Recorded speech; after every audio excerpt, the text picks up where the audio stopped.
जय हिंद दोस्तों। मैं बम बम भोजी स्वागत करता हूं मैं आपको अपने यूट्यूब चैनल में।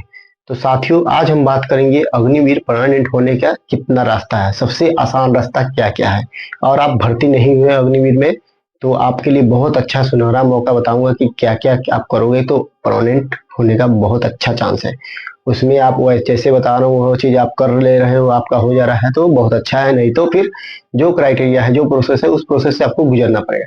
सबसे पहला बात, अगर आप अग्निवीर में सिलेक्ट हो रहे हो तो आपको यूनिट भेजने से पहले आपका पैरा कमांडो की भर्ती आती है। और पैरा कमांडो की भर्ती देखते हो, अगर उसमें सिलेक्ट हो जाते हो तो 90% चांस है, 90% चांस है कि आपका सिलेक्शन हो जाएगा, परमानेंट हो जाओगे। और पैरा कमांडो में नहीं बन पाते हो तो फिर आपका यूनिट में जो टेस्ट होगा फिर उसी क्राइटेरिया से गुजरना पड़ेगा।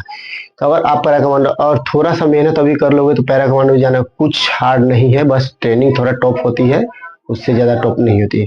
ट्रेनिंग हार्ड होगी तभी तो आप पैरा कमांडो का, इसका मतलब ये नहीं है कि पैरा कमांडो नॉर्मल नहीं होगा, आपका ट्रेनिंग हार्ड होगा, बस उससे ज्यादा कुछ हार्ड नहीं होने वाला है। इसीलिए अगर आप, सबसे पहला बहुत अच्छा ऑप्शन है, बिना कुछ किए, बिना ट्रेनिंग किए, सबसे पहले आप अगर सिलेक्शन पा ले रहे हो और आपका सिलेक्ट हो जा रहे हो अग्निवीर में तो पैरा कमांडो को भर्ती, मेरा मानो तो पैरा कमांडो को भर्ती 100% देखो। आप देखो, नहीं भी सिलेक्ट हो पाओगे तो कोई बात नहीं, और देखो अगर हो गए, गलती से हो गए तो आपका जीवन एकदम परमानेंट बन जाएगा, कोई दिक्कत नहीं। और दूसरा बात, दूसरा रास्ता क्या है, अगर आप सिलेक्शन हो जा रहा है, अगर पैरा कमांडो नहीं हो रहा है, फिर आपकी जहाँ पोस्टिंग दरी यूनिट दरी है। दूसरा, और गेम आप खेलते हो, किसी भी गेम खेलते हो, जैसे हो गया फुटबॉल, वॉलीबॉल हो गया, बैडमिंटन हो गया, क्रिकेट फौज में नहीं होता है, इसलिए क्रिकेट ध्यान में मत रखना कि क्रिकेट में अच्छा खेलता हूँ तो क्रिकेट, फौज के अंदर क्रिकेट नहीं होता है। और कोई भी गेम खेलते हो, फुटबॉल हो गया, वॉलीबॉल हो गया, बैडमिंटन हो गया, बास्केटबॉल हो गया, एक गेम खेलते हो और उसमें अच्छा परफॉर्मेंस करते हो, नेशनल तक जाते हो, फौज में नेशनल नहीं होता है, इंटर कंपनी होता है, इंटर कोर लेवल का होता है, बटालियन लेवल का होता है, इसमें होता है। और अच्छा परफॉर्मेंस लाते हो और मेडल लाते हो, किसी प्रकार का गोल्ड सिल्वर या किसी प्रकार का मेडल लाते हो तो आपको डायरेक्ट परमानेंट किया जाएगा, सबसे बेहतर के रूप में आपको सिलेक्ट किया जाएगा कि यह जवान सबसे बेहतर है, सबसे पहले इसको सिलेक्ट करना चाहिए। और लास्ट ऑप्शन बचता है, अगर आपका पोस्टिंग कहीं भी जम्मू कश्मीर या मिलिटेंसी एरिया में जहां दुश्मन की मतलब मुठभेड़ होती रहती है, वहां पे आपकी अगर पोस्टिंग है और किसी दुश्मन को आप मार दे रहे हो, किसी मिलिटेंट को आपको मार दे रहे हो उसको, तो आपका सेना मेडल मिलना पक्का है। अगर सेना मेडल मिल गया तो आपको 110% सबसे पहले आपको रखेगा, उसके बाद ही किसी को रखेगा, वरना नहीं रखेगा। और मिलिटेंसी मार दे रहे हो तो, मिलिटेंट मार दे रहे हो तो सबसे पहले आपको रखेगा, परमानेंट आपको करेगा, ना कि दूसरे को जो कुछ नहीं किया।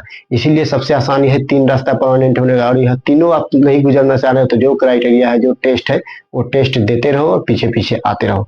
सब उससे अच्छा है या तो पैरा कमांडो को भर्ती देख लो, सबसे अच्छा है, वहाँ ट्रेनिंग करने से पहले पैरा कमांडो की एक बार भर्ती देख लो।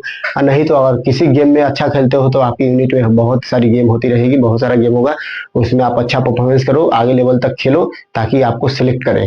और नहीं तो लास्ट ऑप्शन है, अगर जरूरी नहीं है कि सभी जवान का पोस्टिंग जम्मू कश्मीर में हो, किसी का पीस में भी होता है, किसी का कहीं होता है, तो इसीलिए जिसका पोस्टिंग जम्मू कश्मीर में होगा वहां और मिलिटेंट मार दे रहे हैं, मिलिटेंट मारना इतना आसान नहीं है, बोला जाता है ना भगवान मिलना आसान है, फौज में बोला जाता है भगवान मिलना आसान है, मगर मिलिटेंट मिलना आसान नहीं है, कब कहाँ मिल जाए कोई ठीक नहीं। इसलिए अगर मिलिटेंट मार दे रहे हो तो आपको उसमें सेना मेडल के हकदार हो गए, आपको अगर सेना मेडल मिल गया तो 100% आप पक्का हो जाओगे, परमानेंट हो जाओगे, इसमें कोई डाउट नहीं है।